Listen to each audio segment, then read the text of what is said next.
everybody, how's it going? Heidi back again. So recently I posted a video, got quite a bit of feedback from people asking about the weight. Isn't it heavy with all that wood inside?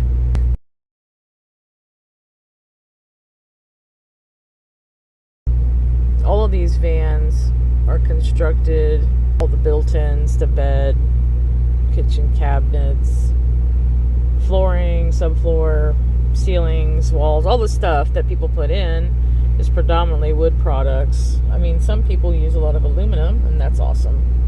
It kind of goes without saying, these are commercial cargo vans.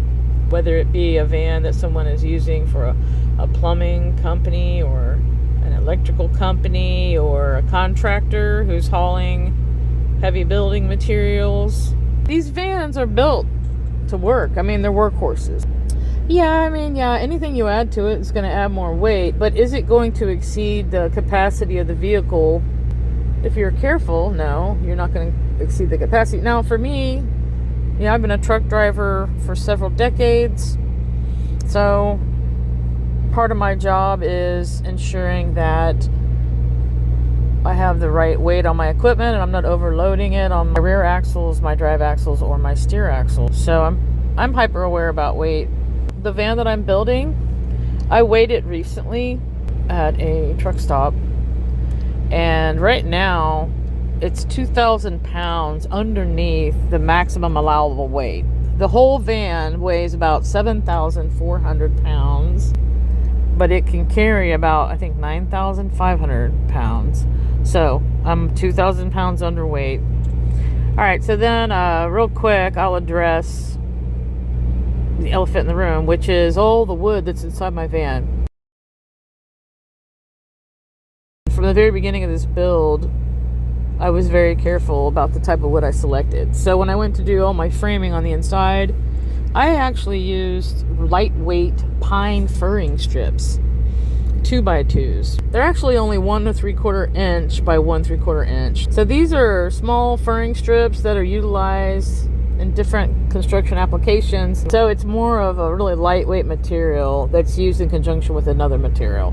You can get those furring strips in 1x2s, 1x3s, 2x2s. I mean, it's so light, it feels like nothing in your hand. That's what I use for all my framing. Like in the old days, that's how they build out campers. Like, look at this camper across the road here in this person's yard. That to me looks like a early 1970s motorhome. Looks like it's about, I don't know, 19 feet long, I think. The framing inside that, the framing inside that camper over there is probably 2x2 pine. And then pine is a species of wood that's very lightweight. Pine I use, furring strips, has a lot of voids and flaws in it. So there are a lot of knots and things. I chose that by design so I could keep my framing very lightweight. All right. Sorry about that. Moving the camera around. For the walls inside my van, I wish you would just get down. I mean, what are you doing? Get down. Jeez Louise.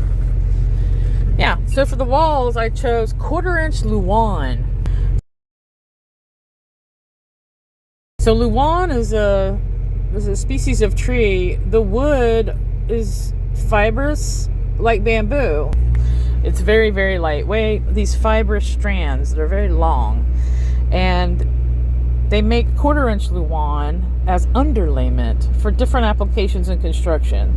It's meant for being a layering material for other applications. It's very lightweight, but because it has these long strands and fibers, it's very rigid. You can go into the store and buy a 4x8 foot sheet of that and pick it up. It weighs like almost nothing. That's what I put in my walls. So there we go. Now, when I went to build cabinets inside my van, I didn't use hard plywood. A lot of people will use 1/2 inch plywood or 3/4 inch plywood to build cabinets. I didn't do that.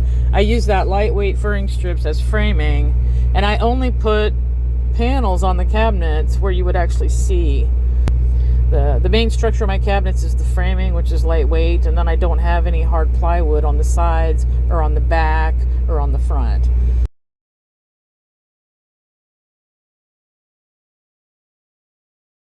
So all the choices I've made is what I'm getting at are very lightweight pine. I either used knotty pine furring strips or I used finished grade pine without knots for like the fronts of my cabinets, so they would look nice and straight and even.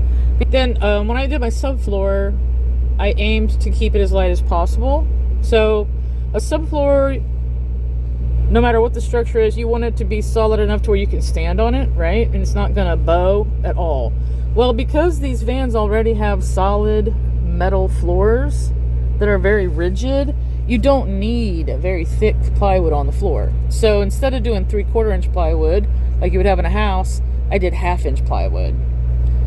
And instead of doing 2x4s on my framing on the floor, or even 2x2s, I use 1x4s. So the framing is, and those 1x4s are only 3/4 inch thick. So the framing I put down is only 3/4 inch thick, and then on top of that I got 1/2 inch plywood. So it's very, very thin flooring, but it's rigid, and it has a very low profile, and it didn't take up very much space because it's so thin. Okay, what else can I talk about? So yeah, when you look inside my van, you see wood everywhere. Most of it is just very lightweight or thin, and I've been very careful about what I'm using and selecting the right thickness and the right species of wood for the application so that it's strong. It can be very lightweight but still be strong, right? That's how I'm able to stay so far under the maximum weight. Now, of course, somebody might say, well, yeah, but still, what about fuel mileage? Well, you're not really going to get around that. Whether your build is kind of on the heavy side or on the lighter side, these vans don't get very good gas mileage. I don't think there's a whole lot you can do to get around that, other than being careful about where you're positioning the building part on the inside. And what do I mean by that? So that's the next thing I want to talk about. So the thing you keep in mind when you're traveling down the highway at high speeds and you're hauling things, whether you're hauling a trailer behind you, or you have a pickup truck, or you have one of these vans and you have things inside, it's important that you balance your weight from one side to the other. It should be very similar on each side. You also want to balance your weight from the front to the back. So whatever the platform is of your vehicle, don't build out past. That's another thing I see people do a lot. They'll put a tow hitch on the back of their van, and then they'll purchase a metal platform, and then they'll put a bunch of things back behind the rear bumper.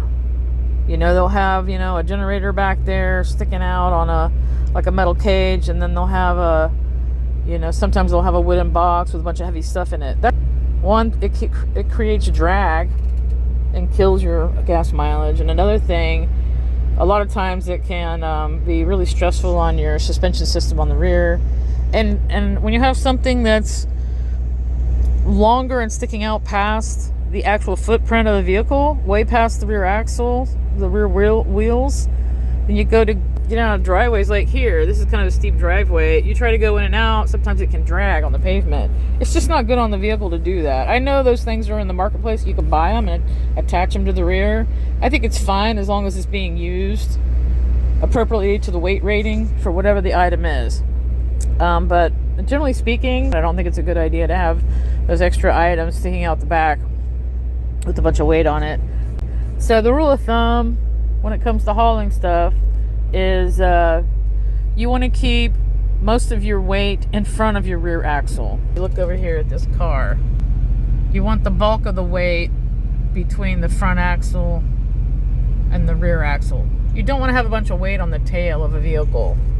And you want to keep the heaviest stuff you have on the bottom, so a low center of gravity, and then things that are up higher towards the ceiling, towards the roof, should be more lightweight. I think it's fine to mount a bunch of solar panels up on the roof, or people put those cargo containers on the top to put things in.